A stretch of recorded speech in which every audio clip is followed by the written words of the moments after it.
field that is being used as a replacement for animal therapy in nursing homes, which is really kind of awesome. So she builds planets on Earth, you guys.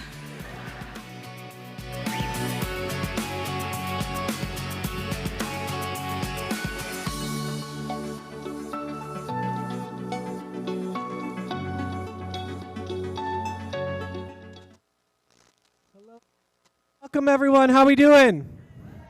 You got to do better than that. It's a Friday night. All right, we'll get there. Welcome to the Museum of Science and a very special Beautiful Resistance Live. I'm James Monroe. I'm the creative director here at the Museum of Science, and I'm really thrilled to welcome you all here. If you're upstairs on level 1, the party will happen up there afterwards. Please come on down, take a seat, and join us down here on the lower level. I'm so excited to be introducing our dear friend Jeneé Osterheldt, who is the creator of A Beautiful Resistance. Yes, we have had the great pleasure here at the museum of collaborating and partnering with Jeneé for almost 2 years at this point on these live ABR events, which is amazing, and we're just so grateful that she allows us to continue to be a small part of the work and the legacy that she's creating here in Boston, and that she calls the Museum of Science one of her many homes here in the city. And tonight is work that is coming through our Centers for Public Science Learning at the museum, specifically our Center for Life Sciences. And it's the role of the centers to bring in our partnerships and our different research and work that's happening here in the city and infuse that into the museum and translate it into our different products, our curriculum, our exhibits, our programming, all to inspire a lifelong love of science in everyone. And I really can't think of a better partnership and a better program that exemplifies that work than A Beautiful Resistance with Jeneé Osterheldt. So we just want to start tonight off with a huge thank you to Jeneé. Let's have a hand. To all of our guests who are going to take the stage, and to all of you who are here in person and tuned in online at home, thank you for being with us. As a part of the show tonight, you can ask a question to Jeneé and our special guests. If you're here in person or if you're watching online at home, you can submit that by going to slido.com and entering the code ABR, all one word, just as it appears on the screen. If you're here in person, there is a microphone here as well. We encourage you to come on up and use your voice at that time as well. And then if you're here in person, we encourage you to stick around for an after party, one level up, right in the blue wing. You won't want to miss that, so keep the night going with us. But now it's my extreme pleasure and honor to introduce to the stage my friend and your host, the creator of A Beautiful Resistance. Please welcome Jeneé Osterheldt. What you make it, so I turn it into light. If love is what you need, then I can bring it in your life. And they say pain is what you make it, so I turn it into light. If love is what you need, then I can bring it in your life. Hold me close, closer than close. Sometimes I feel so far from God, and still I'm closer than most. Had to wash away my demons, had to holding my ghosts. I keep my distance from their energy to shorten my dose. Cause who knows, I got way more to gain than I... Hey, beautiful people. Y'all look so good up in here. Thank you. For those of you who have been coming to the museum with me for the last 2 years, as you can see, we're in a new space. The theater is being renovated, so this is our first time having an open space situation, and I love this living room for us. I'm nervous tonight, which is unusual, but I didn't know if we were gonna have a summer event. It's been a really hard year, and Nay's song, Pray For Me, is so special to me. Pray for me if you love me. Pray for me when you're thinking of me. Hold me close, closer than close. I just got a text from my dad's girlfriend. He ate his first real meal tonight. So, yeah, he got a girlfriend. It's probably what gave him a stroke. Tonight, you're going to see a sneak peek of season 3. And over the last 4 years of filming A Beautiful Resistance, we've probably filmed 40 pieces of content at least, Jeneé. And this is one of the most special episodes we've ever filmed, not just because of the immaculate vibes of Dana Tate Jr., but also because it's at my alma mater, our HBCU of Norfolk State University. It's in Virginia, where I'm from. I represent the town. I love Boston. I'm a Roxbury girl, but I am from Virginia, and so it's really special to be able to tie the two together. And my team went behind my back and snuck in some footage that they thought I was going to ask them to take out, but I decided to leave in because I do a lot of asking questions and telling other people's story. And you guys know me, but you actually don't really know me because it's my job to put the light on other people. So this episode is something special. Without further ado, I'm going to give you Behold the Green and Gold.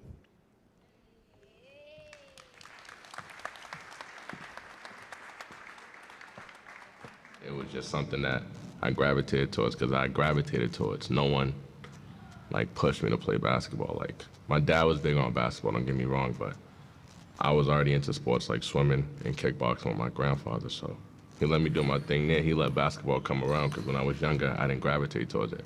But when I did full throttle. There was no going back to other sports. I was just on that.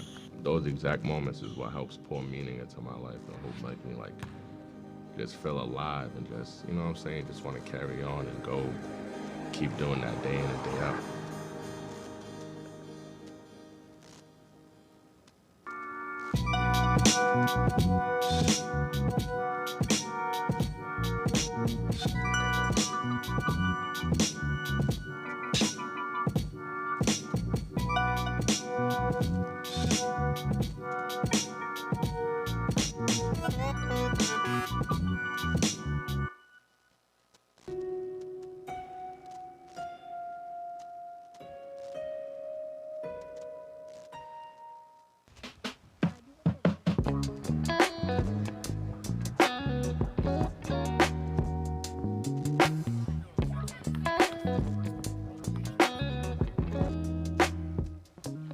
Where we at, Dana?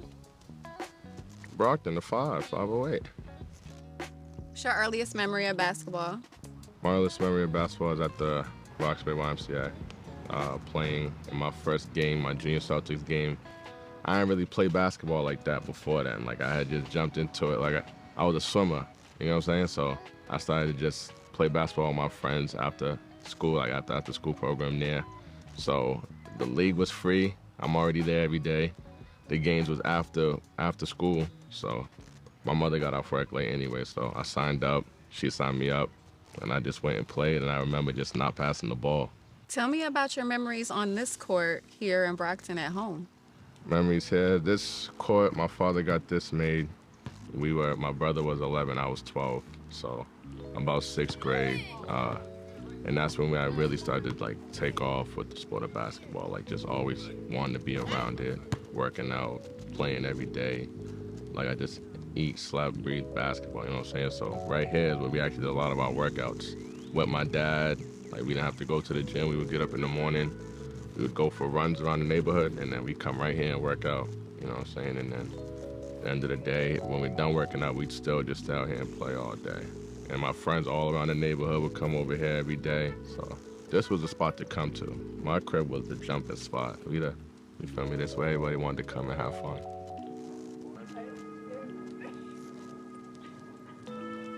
Get the shot. Get the shot.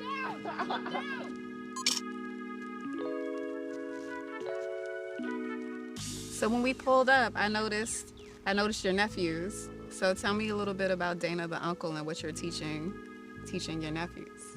Try to be, I'm not gonna lie, I tell them to be just a cool, calm, collected kid. Those are the kids that I like the most. You know what I'm saying? Don't start trouble with nobody. Be nice to kids. Be a kid that kids want to be around. And just always surround yourself around this sport right here. He likes basketball, he likes football. He just likes being active and just playing sports. So I always tell him to stay into that, stay out of trouble. Don't do bad stuff with your friends. If y'all want to have fun, y'all can come right here and play like I did. You know what I'm saying? What did your mom and dad teach you about going after your dreams and just, being who you are as a black man in America? Well, one, they definitely do stress the difficulties it is being a black man in America and, how we are at a disadvantage, if you would say, you know, from the starting point. But my mother and father always tell me, you know, if I want to do this, like if I want this to be my life, then I actually have to, you know, dedicate myself to it. And everything takes hard work. Like, you got to put your hours in, and what you put into something is what you get out of it. So, you know, if I put the work in, if I put the hours in, and if I, you know, dedicate myself to my craft, then my outcomes will be what I want them to be. Loyalty and trust is what I stand on. Family and love is what I stand on. If it's love, I gotta tag it. Father, I'm not absent. I was working smarter back when they was working backwards. Do it for the gram, you only do it for a caption. Dropping back to back, but really I've been relaxing. I might go for months, I could go for years. If I take a break, I promise I'll be relaxing. Started from the morning, I just need a traction. Started with a buck, now I'm telling you the next two. Yeah, I've been my own boss. I took that leap of faith, yeah, I really dove off. Nothing I need to say, I let the work show off. For my kids, I go hard, gotta go hard. This the anthem. If you reckon with it, put your hands up. 5, 4, 3, 2, 1. We're here at Norfolk State University today with the Dana Tate Jr. of Roxbury. I think it's crazy that I came all the way from Roxbury to my alma mater of Norfolk State University to see a Roxbury native. Tell me a little bit about your journey to Norfolk State from Boston. Norfolk State reached out to me when things were rough for me, actually, at a point in time, because things didn't work out for me at 2 schools. I wasn't playing basketball at the time, and Coach Jones, you know, he took the time to recruit me, and Coach Brown as well. They took the time to recruit me and, you know, make me feel like this is another chance or another opportunity to showcase my talent and actually, you know, go somewhere with the abilities that I have. So I feel like that's what drew me to HBCU, because they still showed me love, and they still saw that they believed in me, even when, you know, a lot of people didn't. And even when I was in a situation where I didn't really have any reason for someone to believe in me, they still did, and they still gave me the opportunity. And I just felt like that showed me the difference between HBCUs and PWIs, because a lot of PWIs, when they kept reaching out to me like that after the situation I was in, but they saw a young black man, and they told me that they saw something in me before I even got here, and when I got here, they understand why they gave me a chance. So Norfolk State changed my life. I had never had a permanent address for more than a couple years. Norfolk State was the address I had the longest in my entire young adult life, that 4 years. So this school became home to me, and it wasn't my first choice either. I wanted to go to Georgetown, and I thought about Howard because that's where most of my family is, but I had a scholarship here, a partial scholarship, and a bunch of high school professors that were supporting me to come here, and it's the best thing that could have happened to me. I always tell people, Norfolk State made me. You know, everyone got real hype when I went to Harvard for a year for a Neiman, and I was like, that's cool, but I would have never been whatever happened next had it not been for Norfolk State. When we spent our money at the mom and pop stores instead of dabbling in video game wars and being addicted to Walmart and adding more and more to our shopping cart, even I have fallen victim to seeing what the next development would be over top of that patch of trees that used to be where we used to play hide and seek, where Weeping Willow used to be. Now you see a sign that reads Jones Realty. So do we even have primary colors? Or have they all been distorted and bordered up with signs that read blue but mean green, that read red but mean green, that read toll-free but mean green, that read natural but mean green? And we all know that green is no longer natural. It was murdered and made into money. Peace. So once you got here, outside of basketball and who you've become as a player, how has the school and the HBCU experience shaped you and grown you into who you are? Just getting here and just seeing the culture and just seeing that everybody's themselves and everybody can be themselves and everybody is just, it's a welcoming environment, and it's just shown me that I don't have to change who I am, because the situations I was in before, I'm not saying I necessarily changed who I am, but there's parts of me that necessarily I wouldn't act on because I'm in a different environment, you get what I'm saying? And that's not really recommended wherever I'm at, but here, you know what I'm saying, like, you can be yourself, you can relate to people and stuff like that. So I just felt like it's helped me become more open to seeing things, and just helped me become more in tune with who I am and actually just being who I am and being comfortable with that 24/7. Nah, I'm always cool, baby. I'm saying. We gotta I'm saying. Hold on, wait, Taylor, real It's quick. hot out here, Wait, though. Taylor, I'm real good, quick. though. I ain't Come gonna lie. out real quick. Jacket, too. Come out real quick. Tell me about the first time y'all met. The first time we met was over the phone. He called me after I had committed, and he wanted to get a feel for who I was, just have an initial conversation. And then first time I got to campus, we just clicked. We went to the gym later that night, we played pickup, all of that. So we just got off to a good start right when I got here. What does your brotherhood mean to you? It means a lot. Once you win together, win championships together, then the brotherhood becomes closer. Of course, we have our ups and downs. That's all brothers. But it's my guy right here, and I wouldn't trade it for the world. If I call you my brother, that means like I trust you with my life. That's what it means to me. Like whether you're blood or not, if you're my closest friend or my teammate or just my regular brother, you feel me? Like that's blood. Like I treat blood to my heart, like. And I feel like, brother, the same thing that he feels too along that, but I also feel like I got a lifelong friend and someone who's also gonna be in my life that I'm gonna build lifelong memories with, like, when we come back for, a reunion or when one of us get married, we'll all be there. Stuff like that, special occasion, baby showers, like you got people that love you and support you now for the rest of your life. And it's crazy because we're from two totally different parts of the country. We're still on the East Coast, but I'm from 10 hours away. And to come down here and, build relationships with guys that I would have never met if I didn't play basketball is crazy.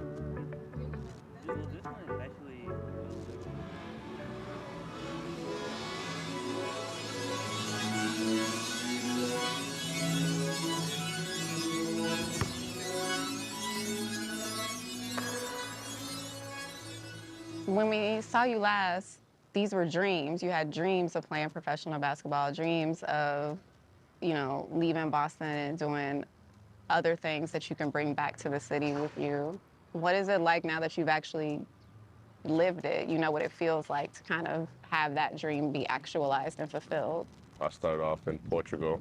I played for a team called Club de Sportivo Povo de Varzim. Then I relocated to a team in Slovakia, and they're called BC Kormano. That's where I finished the season. I was proud of myself again to that point, but once I got there, it was more of like, okay, now this is what you do, it's just at a higher level. That was also a great achievement of mine, is just becoming more knowledgeable about the sport, you feel me, all the way across the world. And you also, in the middle of playing professional basketball, managed to finish your degree at the illustrious HBCU, Norfolk State University. How'd you find time to do that, and what's it feel like to finish up?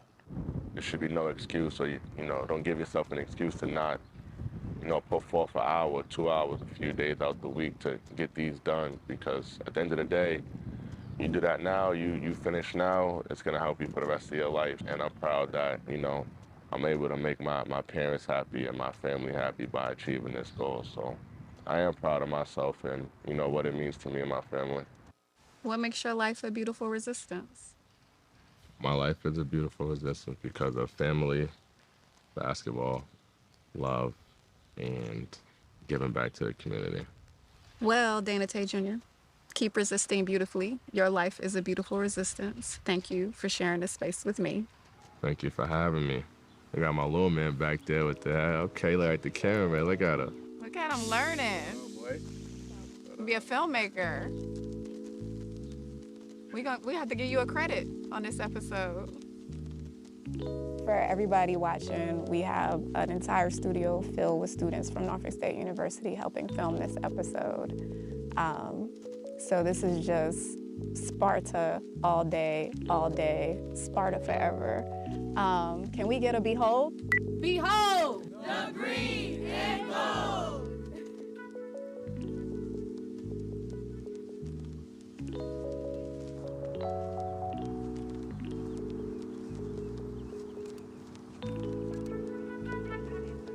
Poetry is not just, some poems in a book. It's also lyrics.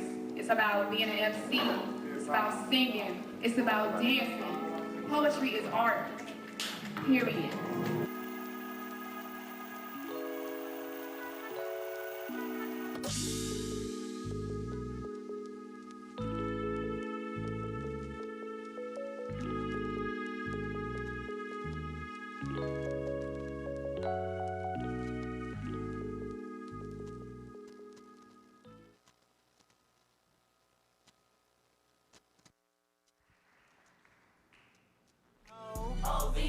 then step this way, step that way, then step this way, step that way. Are you my friend?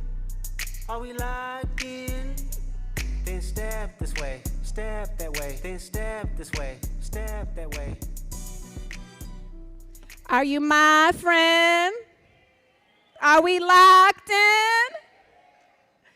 in? First and foremost, where is Jeneé and Michaela? Where are my babies at? Where's Kiki? Kiki, did you hide?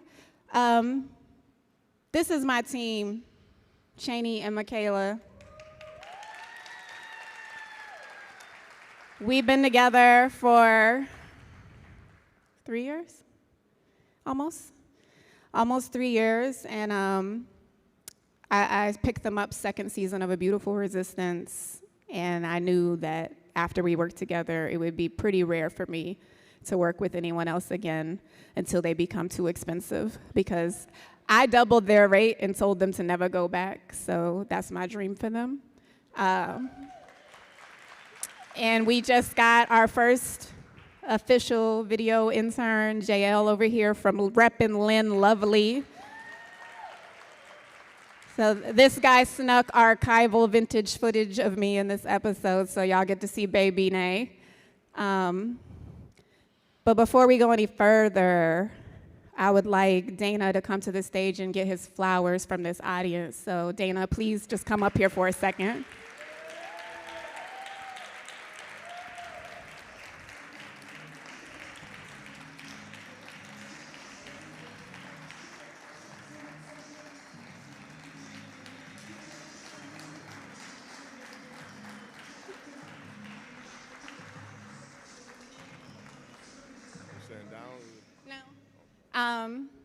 What'd you think of the episode?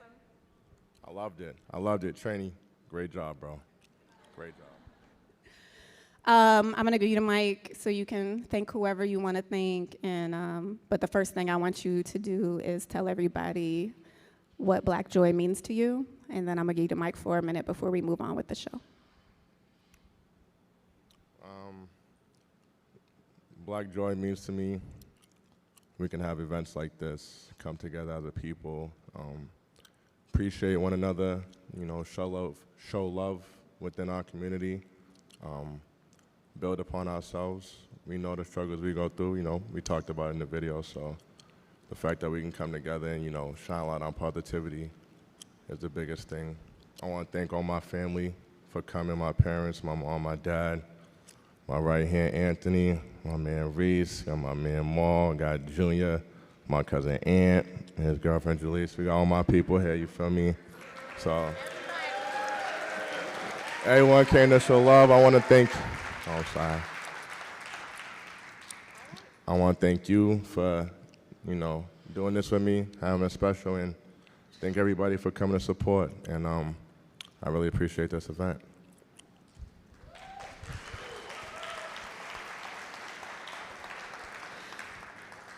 Before I introduce our next guest, please, A Beautiful Resistance just launched its first newsletter 6 weeks ago. We're 6 weeks in. It's a weekly. It's free. You could sign up at globe.com/ABR, or you could just flash your phone to this QR code, which will take you to globe.com/ABR. But it really is free. It's not fake free. It's not like put your credit card in. It's just literally put your name, your email address, and every week you'll hear from me and get a little bit of Black Joy in your inbox. Our next guest is one of the most genuine people I have met in Boston. He always is like at the function looking flyer than everybody in the room. Smells amazing. Smells amazing. So ladies, well, I don't know, he might be taken. I seen him with a woman once, but then I never saw her again, so I don't know. You gotta ask him. Push up on him, ladies, be assertive. But Hervins is a banker by day, but he is a stylist, he's a vibe curator, he's a host. You will recognize his seductive, husky, chocolate voice. That's my version of it. From Celtics footage and Red Sox? It was someone else. Yep, Red Sox and Reebok. You're gonna get to know him, so I don't have to do too much, but I just want to really make sure you know, like, when people say the word illustrious, Herv does that. Herv JB does the thing. So please welcome him to the stage. Welcome him to our living room. Let's do this. I put that shit on, yeah. Chrome hearts, Bottega, I put it on, yeah. Tennis chains, VVS, this neck froze, yeah. I be styling on niggas, I put it on, yeah. Off-white 350s, I put it on, yeah. Louis V's and Bodie, I put it on, yeah. Richard Mille, Bonbon, Cross my leg. I mean business, that's the business stance right there. That, you know, that's how he do. I just want y'all to see the kicks, that's all. I knew you was gonna come up here and do some. I didn't even want to wear heels. One of my best friends is here tonight, and I told her, I was like, man, I want sneakers, but these pants wouldn't allow it. I was worried about my fit. I was like, Herv might not fuck with this. I like that. I like that you were concerned. What's your earliest memory of fashion? My earliest memory of fashion is, I remember when I was about like 7 or 8, FUBU used to put out these silver suits. Like it was like a denim jacket with the denim pants, and it was just silver. And I think it was Mace in the video, and he just sported it so well, and he had like a lot of vibrant colors. And Cameron was one of my earliest, like, just memories of fashion, especially as a black man that was just super comfortable wearing what he wanted to wear without being judged and just like being himself.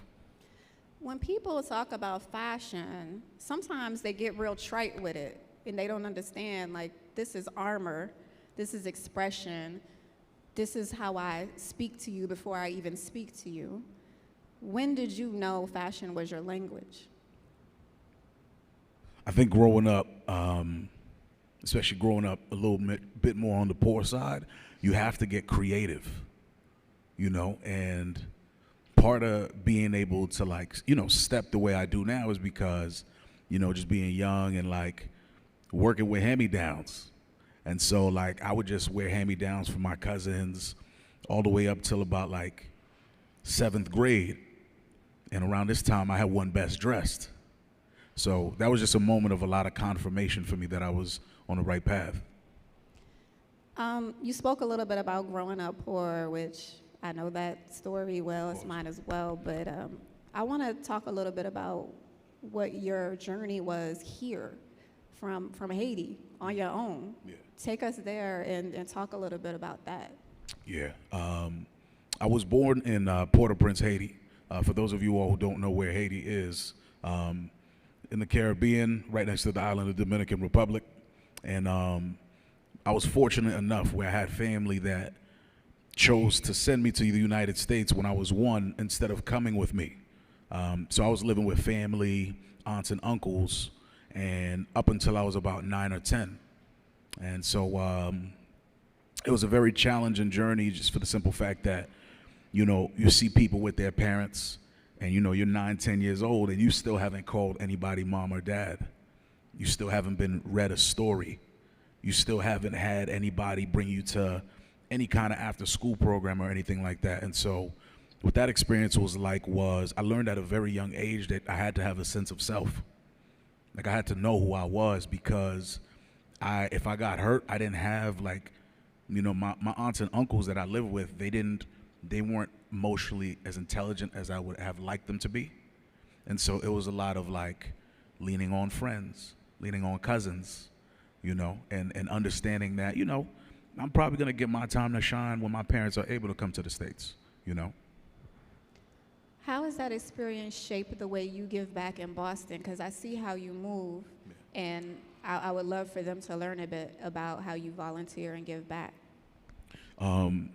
I think first and foremost, I always talk about how mentorship is important. I think that kids especially, they're super impressionable, and I think that they need to know that you don't have to be a square or a loser or a nerd to be doing the right things. And they need to see that. They need to see that with somebody who's relatable, you know? a lot of them don't see people who wear ties all the time or suits all the time. So they want to relate to the person that wears sneakers, that's tatted, that looks like their Uncle Jamal or anything like that. And so my focus was always relatability first. And so I would seek out, through my professional job and through my creative stuff, I would seek out different nonprofits that I would be able to either give back time to or just show love. You know, St. Francis House, downtown Boston, which is like a house where they're able to provide clothing, but also like a hot meal for people that are coming in, a lot of the displaced people in the Boston community. Through their, they have like a clothing room where clothes are donated. What I'll do is I'll give like a few hours a week. I'll just go in there and I'll create different bags of clothing for people. They get a lot of Haitians, a lot of people of like Hispanic heritage, and luckily through being, you know, from the islands, I speak both languages. And so I would catch like Burberry jackets in there. I would see like Gucci sweatsuits, a whole bunch of like fly sneakers, and I would bless them. I'll make sure they felt illustrious. They felt like their best self. And, you know, through things like working for a bank, you know, I've been able to look through their forums and figure out, okay, well, here's the schools where they're like LMI, like lower middle income, you know, schools where I can go into and I can teach financial literacy, you know, just kind of relating back to, you know, not having my parents to be able to be like, hey, you know, what's up with money? You know, in the Caribbean household, for those of you that, you know, can relate, money's not really a thing people like to talk about. They shy away from it. My early experiences with money was when I would get money and my parents finally did come to the U.S., they would just take the money and we'd never talk about it. I would ask for it and I would get scolded at. There was no conversation about piggy banks or saving accounts or high yield savings or nothing like that. And so you went ahead and asked answered my next question. I don't even got to ask it. Keep going. You know, I'm always 2 steps ahead. Not of me, baby. You know,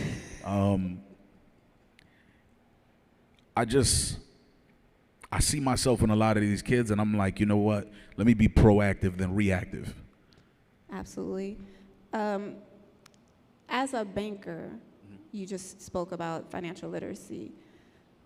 What has it shown you, particularly here in New England, where, you know, we were just talking earlier, like the cost of living here, when you go where I'm from, I could have a house with an in-ground pool right now if I go back home. Yeah. Here, I'm living a loft.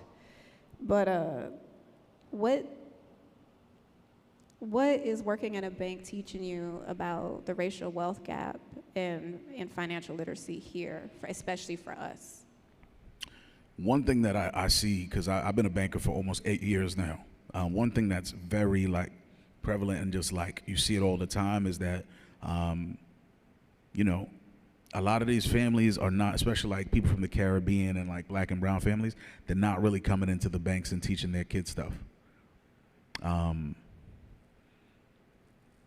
What do we need to be teaching our kids and each other?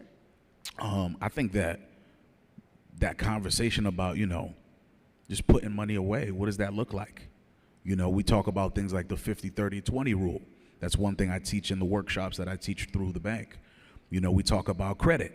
We talk about leveraging credit. You know, these are all things that I see certain communities speaking on consistently. But when it comes to, you know, black and brown, I feel like their focus, unfortunately, sometimes is just, there's a lot going on in life that deters you from other important information. And I think it's not purposely. I just think that sometimes in our lives, because we have other things we got to focus on, it deters us and we have to deviate from that to, you know, make sure everybody's good in the meantime. Now, I seen you in your work clothes. Yeah. We occasionally run into each other on the Orange Line. Yeah, she be outside. You be outside. I be on my way to work. But how did you go from, you know, being fresh at work, just being naturally stylish, to you styling other people and you curating whole events around putting that shit on? I have a lot of, first and foremost, major shout out to my community, my advocacy group. I have some amazing friends that, would let me, that trusted my vision, that would just let me practice. Like they were going to events, I would just help here and there. I would go to a lot of stores, and like something that's always been therapeutic for me is just kind of just walking on Newberry Street, walking certain malls, and just kind of, whether it's envisioning myself wearing certain things or like going to certain places, or even if I'm there, I buy things before I go places. So I don't buy it when I need it. Some things will be on standby. And so through practicing styling and visual merchandising with my friends, it was able to help me reach like a 10,000 hour mark with my craft, which then presented opportunities.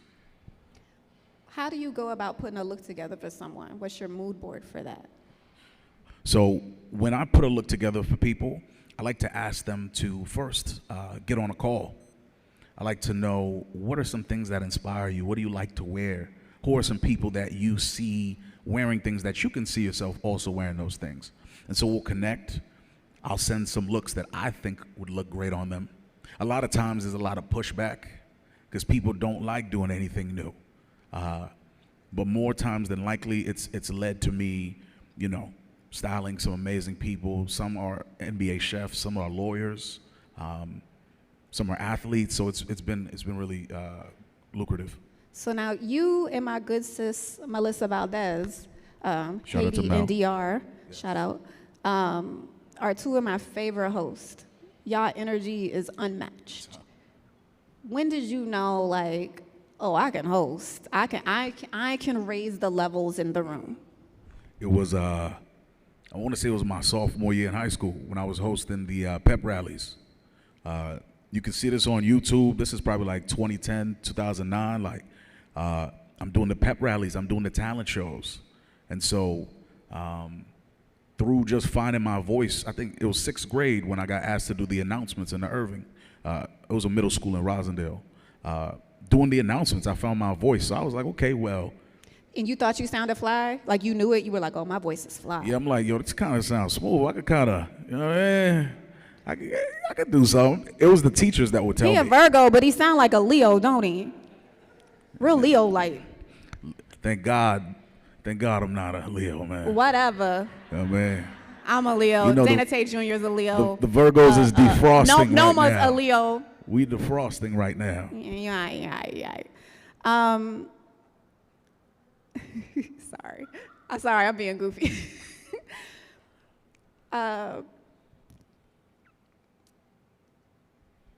What is it like for you to hear yourself over those Celtics pushes and to hear yourself, you know, align with, like, when I hear your voice sometimes, I'm like, oh shit, that's Herv. Like, what do you have that feeling? Are you like, oh shit, that's me? I have those feelings all the time. I have it all the time, but in the same breath, I feel like I belong. I feel like I don't believe in coincidences. And so I think gratitude is a consistent theme for me. So like, you know, hearing my voice at like, you know, this year I had the honor of doing opening day with the Red Sox, doing some activations and like doing some other cool things. And I'm like, wow, like, you know, if my gifts are presenting opportunities like this, then I'm meant to be here, you know. You're definitely walking in your purpose, because I have to like hype myself up and do a few little exercises behind the stage. You just kind of come, I've seen you, you just sort of just show up, and I'm like back there tapping into like my alter ego. Yeah. Which is why I said you real Leo, like I think I'm in my head like a Virgo. I want to take a moment of gratitude for you. And I'll be doing that a lot tonight, because like I said, this has been a hard year. I've lost 3 people. My dad is in the hospital now. It's just, it's showing me how fragile life is and how short life is. Even for the young, it's just short. And we were at a function, and I know it seems like Herv and I know each other really well. We don't. We're very cordial to each other, and we send each other like notes of support sometimes, but we've never actually hung out one-on-one. And I was at this function that I needed to be at to support Black creatives, and I had just buried one of my best friends, and there was a dress code. I was not dressed as the dress code. I forgot the event was happening, and I walked in and I just really wasn't in, my social battery was in grief mode.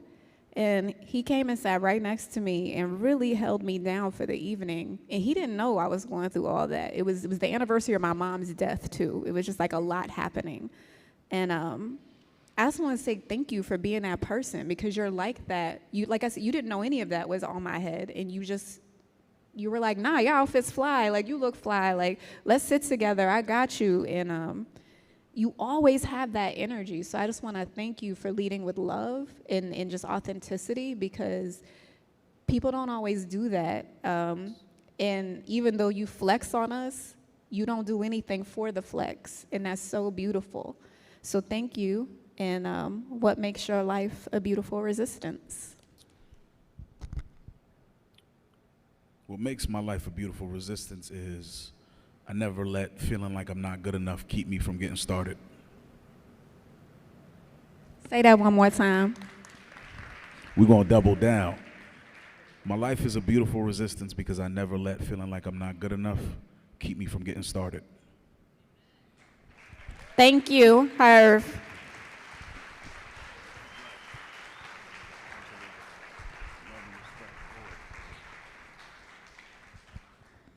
I love being able to share the stage with all my family. How y'all feeling? Are you my friend? Are we locked in? I'm not tired of it yet, I don't care. Steph can be mad. I'm petty, I'm sorry. My next guest are brothers. I mean, we're all family tonight, but they're blood brothers. They are DJs, they are producers. They bring the fun, they bring the dance, they bring movement, they give back to the kids. They rep the diaspora so lovely. And I've been telling them I want to do something for them for like a year. And I know they probably thought I was talking shit, but I be meaning what I say. It just takes me a while. And I just want to thank them for being with us, and I want y'all to give a big, big, beautiful, joyful, hella black, beautifully resisting round of applause to SuperSmashBroz.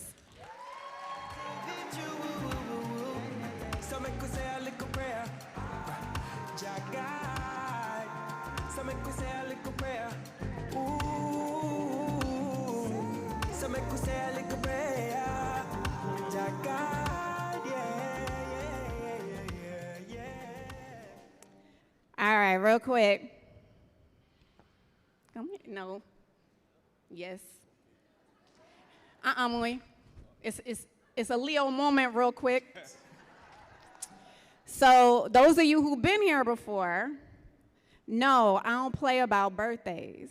And now I'm even worse because I've had a year where I've lost a lot of people who were too young, and I won't get to celebrate their birthday. Well, I will, but not with them. So y'all already know what we about to do because his birthday is this weekend. So happy birthday to ya. Happy birthday to ya. Happy birthday to ya. Shake something, don't break it. Shake something, shake something. Hey.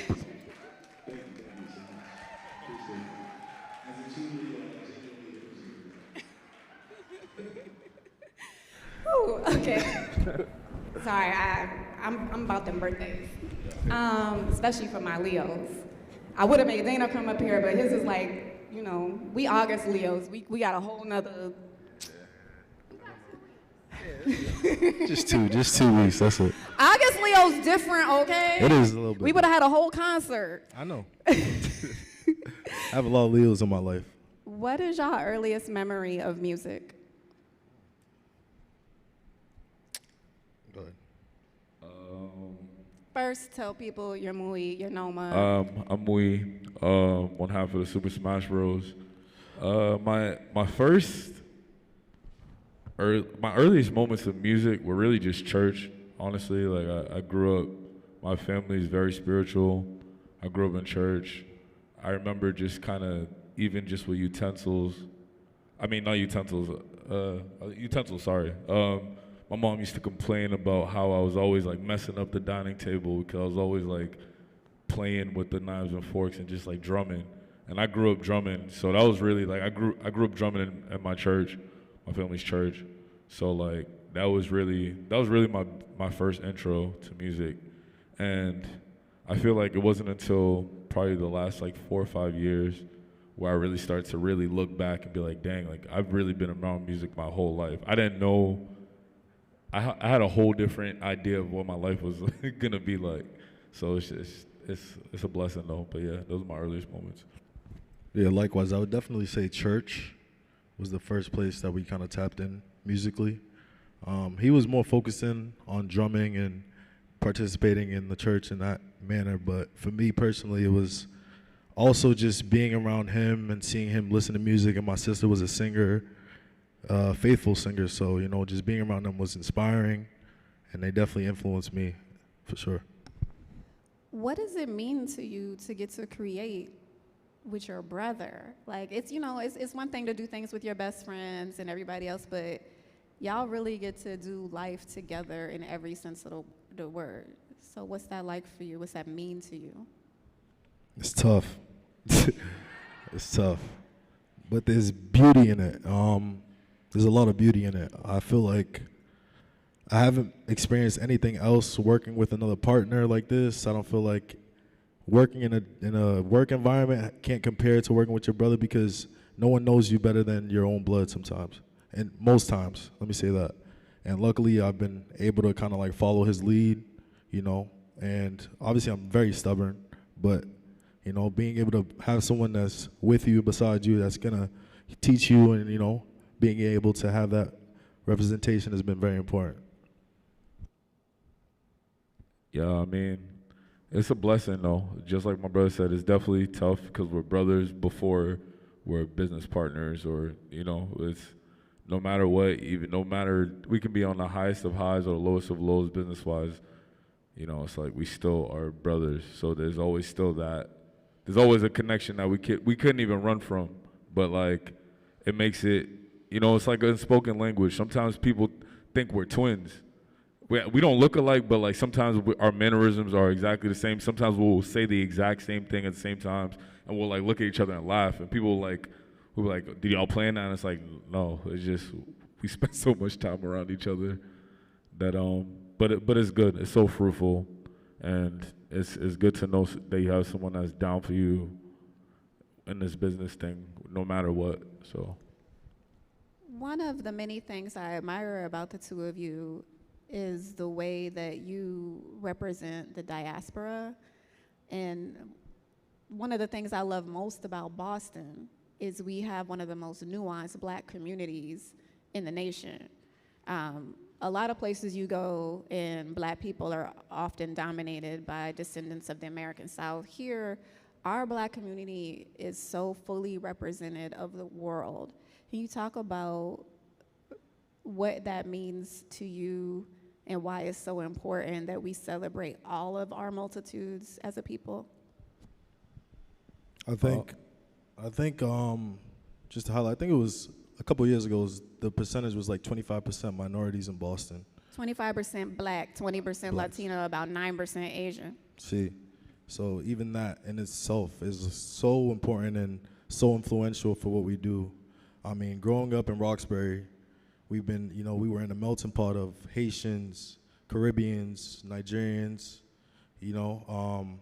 Asians even, I went to school in Chinatown, so just being around so many different diverse people has, I feel like, influenced the music that we make, has definitely influenced the people we surround ourselves with, and how we try to incorporate the type of people and the type of stuff we do in our music. Mui, can you draw the line from like Fela Kuti to now, and how the music has changed, World Africa, all of the journey of what y'all are doing? Yeah, so I mean, it's kind of crazy, like when you look back, like a lot of the messages are still similar, and it's kind of unfortunate that we're still fighting some of these same battles, but a lot of the rhythms, they come back. It's just like fashion. Music is just like fashion. That's why there's so many parallels. It's like, how all these trends, like people wearing Evisus, Von Dutch, you know, all this stuff that was popping 20 years ago is like being recycled. The same thing in music, people and the art of like sampling and just like getting back to those traditional rhythms and funks and grooves. And we're so inspired by that. Like music was huge in our household, and seeing how like even from like, and it's been funny. I've been talking to my brother about this a lot. Like I've been listening to like, so we're Edo. Like that's a tribe in Nigeria, and like I've been listening to a lot of like some of those traditional songs where it's all funk, and I'm like, yo, like this is so different, but like these bass lines will go crazy with what we're trying to do now. So it's like trying to find ways to like implement where we come from to now, and then just seeing like all, and just it's a testament to what you're talking about with like the diaspora. It's like all these people, like yeah, everything started back in the motherland, but like all this stuff is influenced by our brothers in Haiti, to our sisters in India, and all these rhythms and to dance hall. So it's just like finding our ways to like, and we grew up loving that stuff too. So it's like, like I had Dominican friends, so I love dembo. Like I love the compas stuff. So it's like I find ways to take those elements that make me move or speak to me. And and my brother and I, we both do that. We try to implement it into our music, and I feel like it's not just us that's doing this. Like I feel like a lot of artists are thinking about that too. Noma, what is the new project, and what does it feel like? I feel like the best way to describe it is... First, tell us the name of it and when it drops, and then tell us what it feels like. I can't tell you the name of it. Not yet? Nah, Isn't it like in 2 weeks? No, it's not. Why y'all teasing us on Instagram? Listen. Okay, no, we're about to drop a little... two singles in a couple of days. So, okay, all right. I was like, I know I was on Instagram. So it's not a full-length project, but it's just like two singles we're going to release soon. What's it feel like? Say it again? What's it feel like? What does it feel like for us? It feels like Nigeria mixed with Costa Rica mixed with Turks and Caicos. So we've been traveling a lot, and I feel like that's the best way to explain it. It's an island feeling. It's a summer vibe. We want people to come and listen to the music and feel like they're on a journey with us throughout that whole... Yeah, and funny enough, my mom... Actually, I got 3 generations in here. Yes. I got my sister, my mom, my grandmother in here. Somewhere, shout out to y'all. Wait. Love you guys. Can y'all raise your hands? Yeah. But Give them love, everybody. Give them love. Yeah, but... Love you guys, but love you guys. It's funny. I remember this was probably like sometime last year, because a lot of the music I feel like my brother and I make we make a lot of different music, but the last project we dropped, I feel like it was very mid tempo, which is like, I would say probably like 95 to like 105 BPM. Sorry, I'm speaking in DJ jargon, but like it was mid tempo, and my mom said like, she's like, I like this music, but like give me something I want to dance to. And I was like, I feel you. So yeah, that's I feel like that's where we are right now. Just, trying to up the vibes. Yeah. Speaking to your travels, I know that you have Spin Kids, which you've done in Africa and you're doing here next month. Can you tell a little bit about Spin Kids? Let them know what that is and why it's so important. Yeah, Spin Kids is our nonprofit that my brother and I started. We started it here in Boston, and we did it as an add-on to one of our community events called No Hype Fest, which is actually next month, by the way. Shameless plug. Actually, there's no shame at all. Drop the date. There's no shame. Yeah, it's August 25th. We're doing a festival where we're highlighting a lot of artists from the region, and then bringing some artists as well from New York and Atlanta. And it's at the Artists for Humanity. It's a daytime thing. You guys should all come. It's going to be beautiful. Shout out to Red Bull. Shout out to our sponsors. Shout out to Tobo Chico. Shout out to everybody that's involved. It's going to be dope. But we started No Hype Fest as an add-on to that because we travel a lot, and we know when we were coming up, we didn't have big homies like what we're trying to do. Like we have people that inspired us, like DJ-wise, because we started off DJing before producing, but we didn't have like people that was trying to do what we was trying to do, essentially, to look up to. So we, you know, as we're starting to advance in our careers, we know the importance of that. And we wanted to start a workshop where we teach kids the basics of DJing. And we started it in 2022. Yeah, 2022. We started it, and we held the first one at the Record Co., which is another nonprofit music space. It's right next to South Bay Mall, if you guys are familiar. And we're doing it on the 24th, the day before No Hype Fest. We teach these kids, you know, the basics. We try to provide them with like some materials to go home with. We teach them programming, and more importantly, we help them build a community of like-minded individuals. Because, you know, like there's a kid there that started in our first program who went on to DJ in Cape Verde. Like, and you know, he's like 12 years old, which is like mind-blowing to me. And he killed it. And he killed it. We was like, you know, his parents were sending us videos, and we're like, dang. 1,000 people in Cape Verde. You know, like, the kid's doing his thing, but like, it's just building a sense of community for other creative kids to feel like, okay, like, it's not just me, or it's not just the internet. We live in real life too, you know. How can kids apply? How can parents get their kids involved in this? So you guys can email us. It's info@spinkids.com. And then it's also SpinKids, SPINKIDZ on social media. You guys can reach out, DM.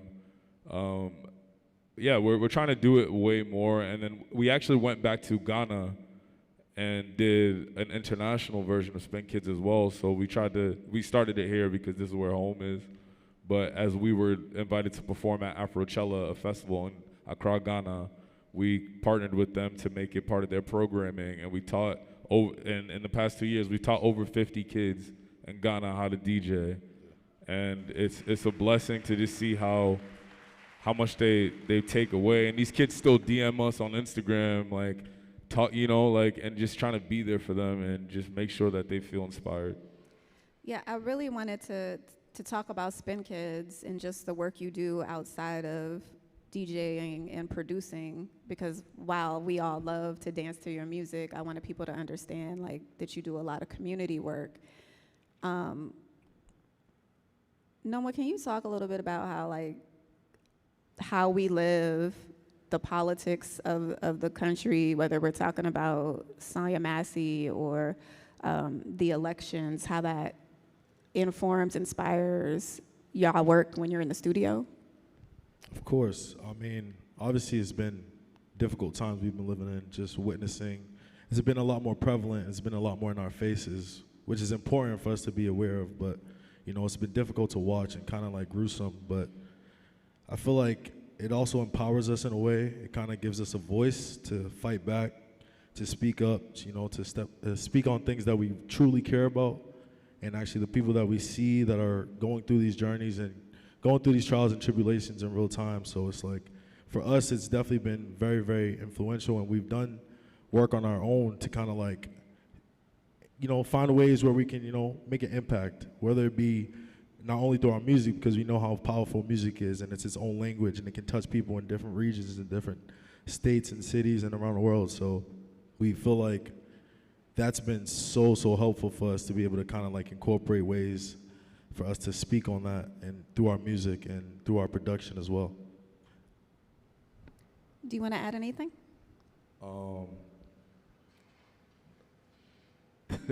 Not too much, but I just want to say that it's these fights, like I was saying earlier, like these fights, it just reminds you of like all the people we used to listen to, like even like the Fela Kutis, you know, who were doing this before.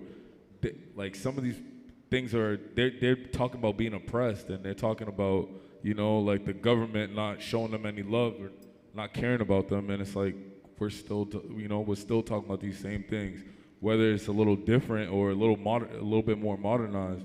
We're still fighting these same fights, and it's just like, yeah, music can make you feel a lot of different things, and we try to make sure our music is not negative, you know, and make sure people feel uplifted. Makes you feel good, makes you at least like want to, you know, be around your loved ones. And that's why our last project was called Loved Ones. It's about understanding life is short and not promised, and just cherishing the people that you're around and making sure you feel good in those moments when you're around them. I just want to thank you for being with us tonight and for joining the A Beautiful Resistance DJ family. We've had Real Peace, Slick Veg, Baby Indiglo, Y-Sham, and thank you for making space for joy and for just loving on us as a people. And I want to end things a little differently. They're also DJing the after party, so make sure you stick around. Noma, what makes Mui a beautiful resistance? I love that question, actually, because I feel like I don't get to give him his flowers enough. And in true Nigerian form, the best way to compliment someone is to actually insult them. all jokes. But seriously, like, for sure, I think the thing that makes my brother great as well is the fact that it's one thing for him to know his purpose, but it's another thing for him to actually live in it. And I think he's truly living in his purpose. And that's been amazing to witness. That's been amazing to kind of be a part of. Mui, what makes Noma's life a beautiful resistance? If there's one thing I'll tell you about my brother is he won't take no for an answer if he believes things could be better. And he's always, and we're both like that, but he demands great out of the people he believes great lives in. So I think that's what makes him a beautiful resistance. Thank you. Just so y'all know, these two have literally been named like Boston's best DJs. They are among like Hall of Fame DJs in our city. Thank you for the work you do for the diaspora, and we'll see you at the after party and at the Q&A. So thank you so much. Thank you. No Hype, August 25th. See y'all there. Yes, indeed.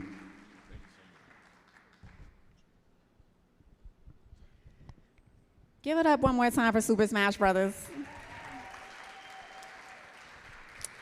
And the women who helped bring them to us.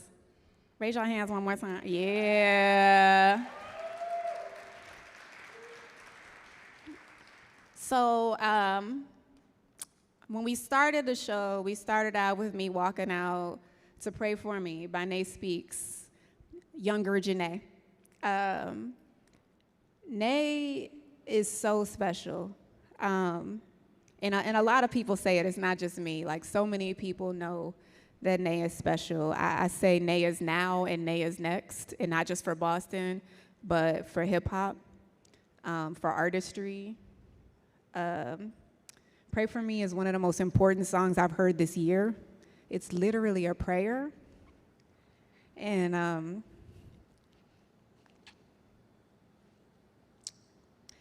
anyways, I just want to thank you. And I want y'all to get to know her, so I will introduce her more when I gather myself. But please bring Nay Speaks to the stage.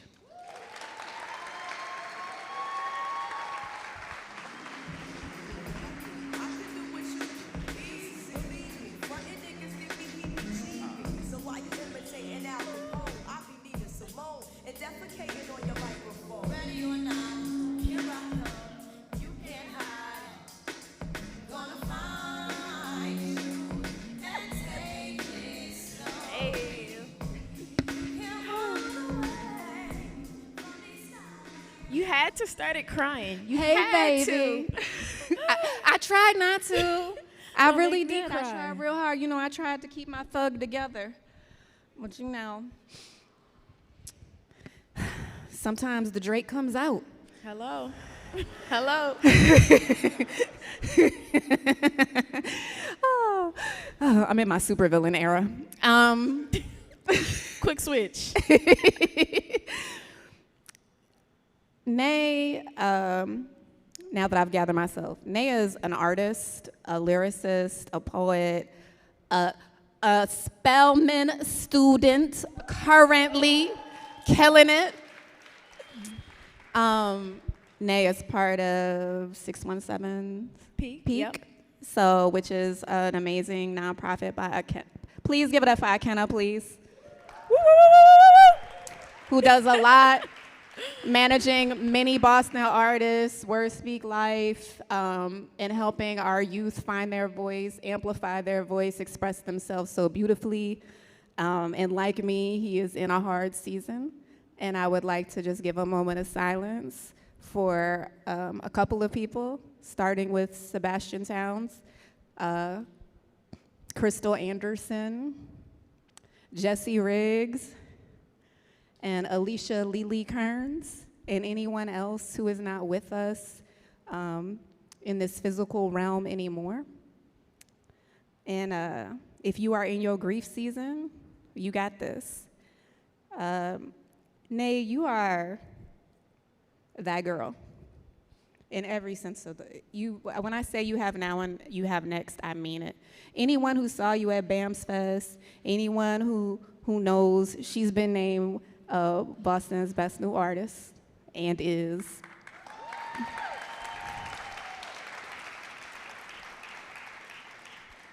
What's your earliest memory of hip hop? My earliest memory is probably just like freestyling with my cousins.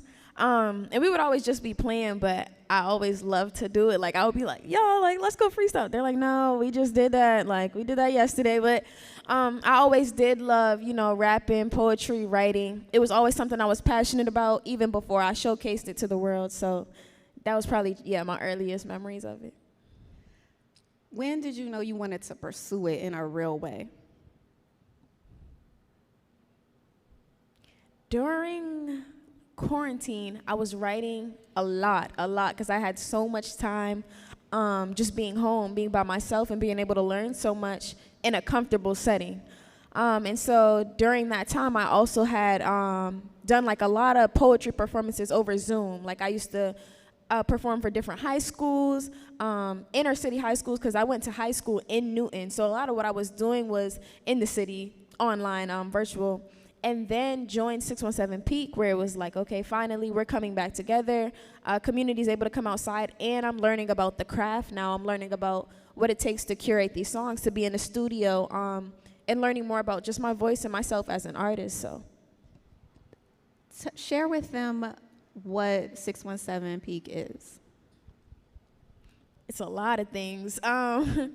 So it's a nonprofit for inner city Boston youth, and it's for those that are pursuing, whether it's music, visual arts, videography, even the nonprofit business itself, and just the organization of that.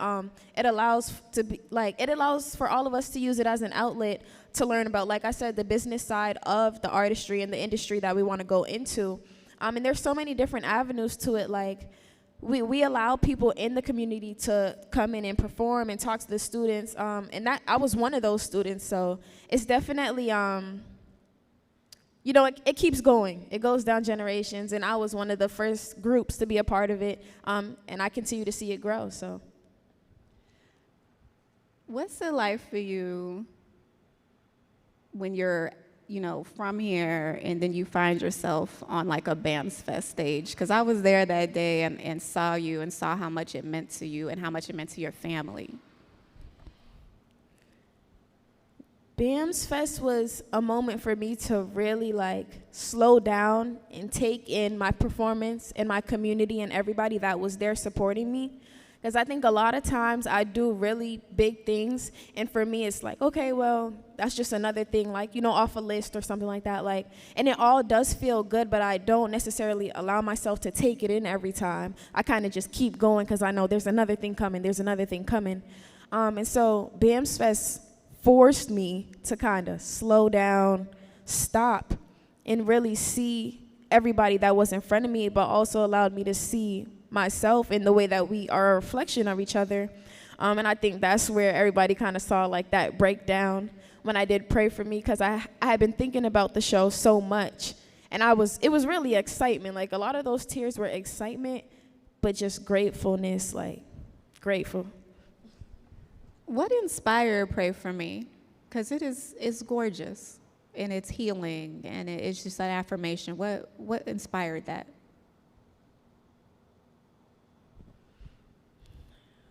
Well, Pray For Me came from seeing like a lot of the people I'm closest to go through so many different things.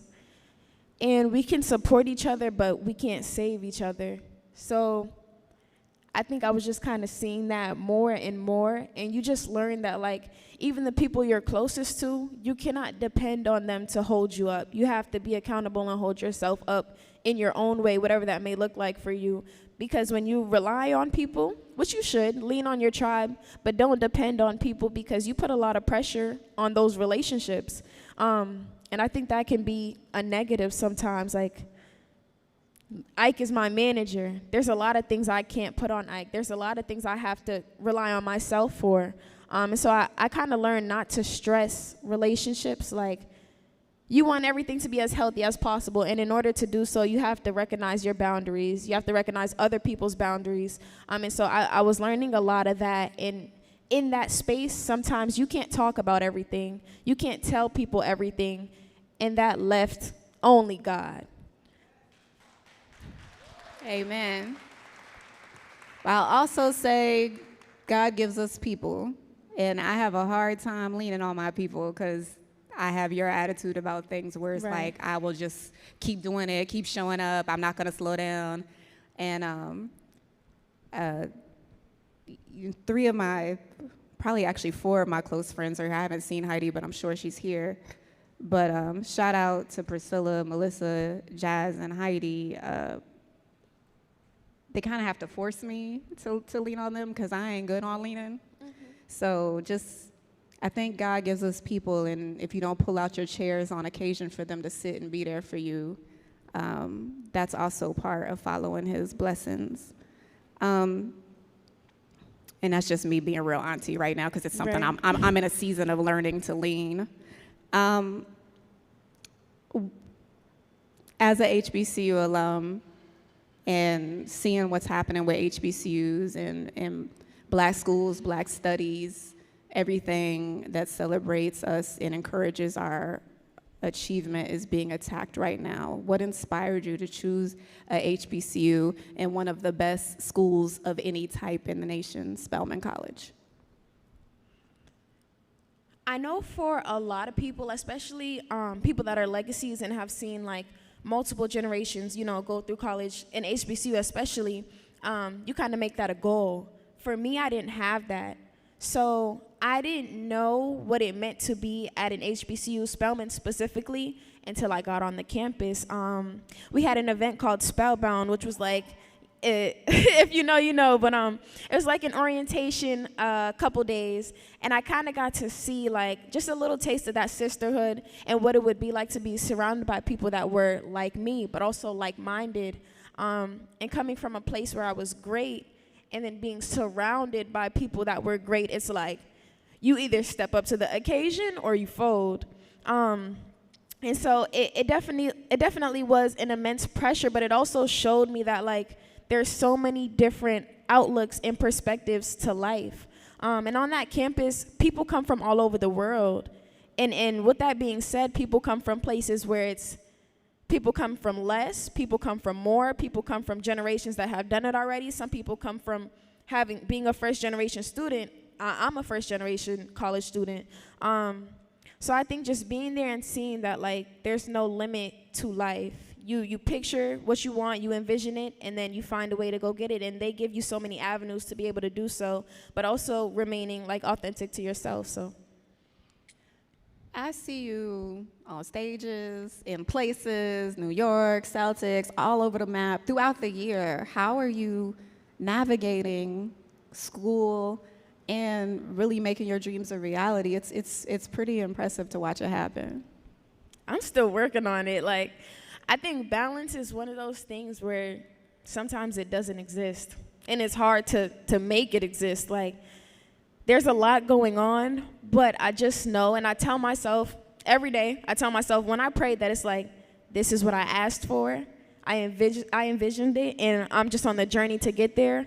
It's gonna be hard, there's gonna be struggles. Sometimes I may not I may fail, I may lose here and there, but understanding that in every loss, there's a lesson. And you know, with rejection, there's something else coming. Maybe something I wanted wasn't for me, and I might not have been able to recognize it in that moment, but as time passes, I'm realizing, well, things keep working in my favor, so if there was a rejection or there was a loss, it was for a reason. If there was a win, if something went well, it's for a reason, and I'm on my path, so.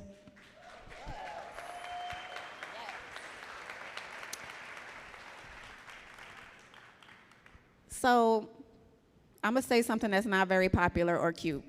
But a lot of times when I see crews, music crews, there's always like a Beyonce. And then everybody else is all right, or they're mid, or they're really good at one thing, but maybe not other. Your crew is fucking phenomenal. Hello. Like I was for real talking to one of my sisters earlier today, and I was like, yo, I really, like, I'm listening to Yana G, I'm listening to Av, like, the Word Speak Life family, which is a beautiful mantra to be, you know, a collective under. Like, y'all are really doing a thing. How did y'all come together? Because I also like how y'all support each other. Tell me about those relationships. So, as I said, a lot of the foundation of my artistry began through 617 Peak. And how it started was we had like a poetry competition, winners were selected, and then it moved on to us having like our first studio time. And so that was where I learned a lot about how to record, how did I want things to sound, etc. And in those sessions, Kenneth and Avenue were both there. And so meeting Av was like a moment in itself, because I was in the studio, and when you're in the studio, you can't see who's outside. So I opened the door and Av comes in. You know how Av is, this big, bright smile. And so I kind of just lit up. I'm cheesing because I had been a fan at this point. I've seen you on social media. You're from my city. You're in my city. And I'm just like, wow, I loved how he maneuvered. And so to just be in that space and have him as just a mentor in that moment, it wasn't about Word Speak Life, the label, or the collective at that moment. It was just about me being a mentor for you right here and right now. And so we were able to kind of grow into what you guys see today as Word Speak Life, the label, the collective. And then with Yana, it was like we met through basketball, but we had so many mutual friends. And we would be at like showstoppers practices, like stuff like that. Like literally playing basketball, just being in high school, and, you know, we're still kids at that time, so we're writing, we're sending each other like Snapchat videos of me rapping, her singing, and that's how, you know, one of our first songs, Everything Is Beautiful, came about. And then after that, we kind of just moved with each other. And so, like I said, growing into that bond, it was the same thing for both of us. And we're still working on it. We learn as we go, but we do it together, so. And I was so into the moment I forgot to speak to your comment on balance. I don't believe in balance, I believe in harmony. So, you know, when I quit forcing myself to create balance and allowed myself to get into like what harmony looks like, how sometimes there'll be more of something and less of another so it could work together, it allowed me to have a little more peace. So if you I'm gonna steal that. I'm gonna steal that. It's me and my auntie era. I have been, I've always centered Black girls, femmes, women in them in my work. This is actually the most men we've ever had on an ABR stage. It's normally like a one of y'all, one of the men, and otherwise women in them. Because it is, it's hard for us no matter where we are, but I feel like as women and femmes in them, it is a second and third layer challenge. What is it like growing up as a Black girl, young woman in Boston? That's such like a deep question to unpack, because there's so many layers to it. I feel like the biggest part about it for me is that I've always been observant. Like, I've always been a people's person. And so I kind of question everything that happens around me. Like, since I was younger, I've always been a like, how, what, why, when. And my mom is like, stop asking, like, I'm telling you what it is. You don't have to. but I'm so curious just to know why things are the way that they are. And so I think growing up as a black woman, a black young lady, a black girl in Boston, that curiosity is a necessity, because a lot of things are going to happen that may lead you to question who you are, that may break you down, and so I think that pause to be like, well, why am I getting treated this way? Why do other people get treated this way? What is happening in my city that, kind of causes that spark in everybody? And I kind of think like I said, I've always been that curious. I always take that pause, and that pause for me has just been a big part of my experience, because I'm just so open to learning. I always want to know why things are the way they are. And so I don't really take a lot of things personal. It's not easy to hurt my feelings. Yeah, that's just been a big part of what some people may call a shell. It's also protection, but for me, it makes sense. I'm able to learn from it, so yeah. In watching what is unfolding right now with the election, with the language, whether people want to support her or not, I'm not really interested in that conversation, but we can all agree that there is real misogynoir, racism and sexism all around the conversations around Kamala, and then watching the brutalization of Sanya Massey. It's like there's all these conversations, the defunding of black female entrepreneurs. It's just everywhere I look, we're kind of under attack. What do you think our brothers and allies can be doing to better support and protect us?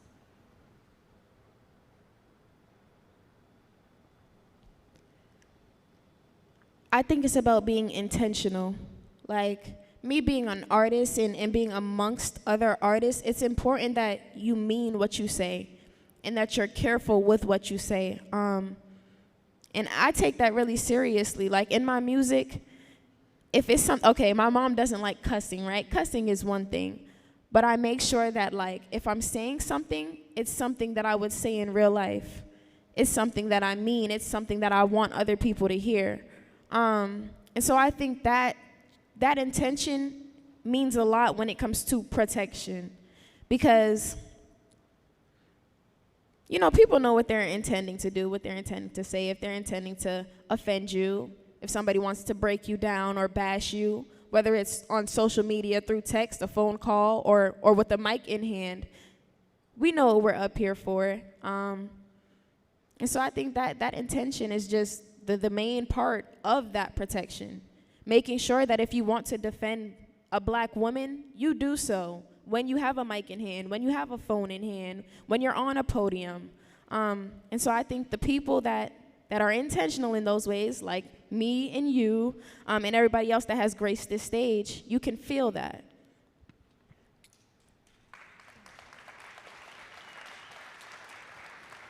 How did you come up with Neighborhood Healer? Because there's a lot of things about you that I admire and celebrate, and the easiest one is Jeneé, especially because when I was a little kid, there were no other Jeneés at all, and thanks to Martin Lawrence, there was a lot of Jeneé calling, and the way that I smiled so joyfully and thankfully when I saw Neighborhood Healer with Nay as the emphasis, it was just special. How did you come up with that? It's like a whole process. But this was like a moment with my team when we came up with what would be the title for the album. But then we also looked at it and we were like, okay, we can play with Neighborhood here, because we had Neighborhood. We were like, we can play with that. And I think that hairline aspect just came from everything that I was talking about within the music. So the album kind of titled itself, and we just figured out how to make it the best for what we wanted to put out. But it definitely did title itself. What's next that you can share? That I can share. So, biggest thing on the bucket is I have a show on August 4th at the Middle East downstairs. So if any of you guys are free, you should come through. It's going to be a big show. And everything after that, just more music and content on the way. But what makes your life a beautiful resistance? My life is a beautiful resistance because I can't be boxed in, or I won't be boxed in, should I put it that way. I'm a rapper. I'll start there. I'm a rapper, but I'll be rapping when I get that diploma. I'll be rapping when I get, every step of the way, I'll be doing what makes me me, and I'll be doing it in my way, and that's my way of resistance.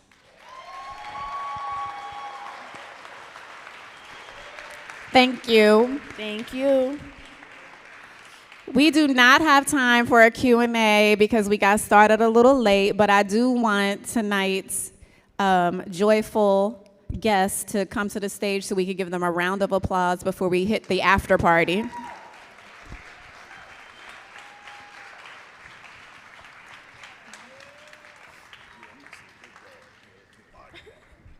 Get your pictures, give your thanks.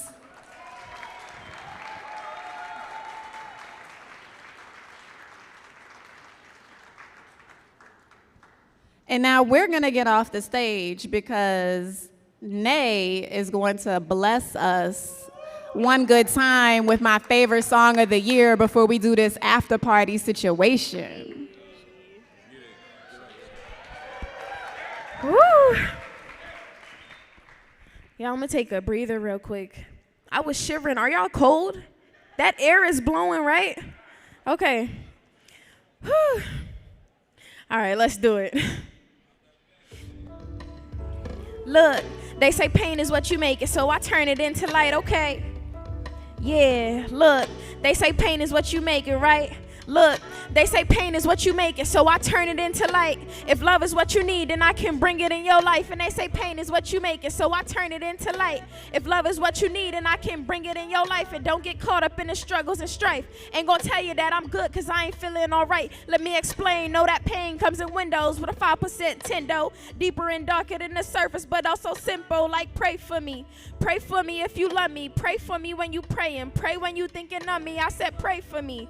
Pray for me if you love me. Pray for me when you praying. Pray when you thinking of me. I need a lot of guidance in my life, so I keep looking. Fine playing sidelines, fine playing hooky, but I know I'm so much bigger than that. I had to fall and lose my footing just to find a way back. So take me back, please, please, can you show me the way? Ain't gonna tell you that I'm good, cause I ain't feeling okay. You heard me crying out for help when I had nothing to say, so I'm just grateful I was blessed to get to see a new day.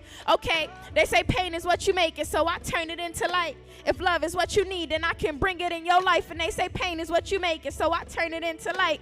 If love is what you need, then I can bring it in your life and hold me close, closer than close. Sometimes I feel so far from God and still I'm closer than most. Had to wash away my demons, had to holy my ghost. I keep my distance from their energy to shorten my dose, cause who knows, I got way more to gain than I really got to lose. And I'm really not saying got a couple loose screws. I've been running you saying I'm the ball in the booth. Got the grills for the tooth shut, cut days loose.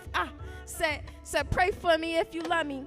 For me when you pray and when you thinking of me, okay? Said pray for me when you love me. Pray for me when you praying. Pray when you thinking of me, all right? Said pray for me if you love me. Pray for me when you praying. Pray when you thinking of me, okay? Said pray for me if you love me. For me when you pray and when you thinking of me, okay? I pray for you because I love you. For you when I pray and when I'm thinking of you, all right? I pray for you and I love you. For you when I pray and when you thinking of me, okay? I pray for you because I love you. For you when I pray and when I'm thinking of you, okay? I pray for you because I love you. For you when I pray and when I'm thinking of you, all right? I pray for you because I love you. For you when I pray and when I'm thinking of you, okay? I pray for y'all because I love y'all. For y'all when I pray and when I'm thinking of y'all, amen.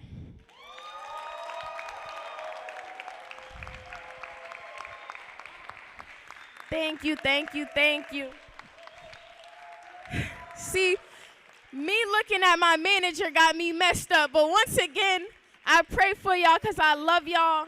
I pray for y'all when I pray, and I pray when I'm thinking of y'all. I hope y'all can feel that energy. I appreciate all of y'all. And Jeneé, this was crazy. This was crazy because we don't see a lot of this in the city. We don't see what people experience. We don't get to see it in this way, and you do it so swaggy. You do it so beautiful, and I appreciate you. I love this. I love you, and we need this. Let me come give hugs. I love you. You will always have a big sister, auntie, and me. Thank you.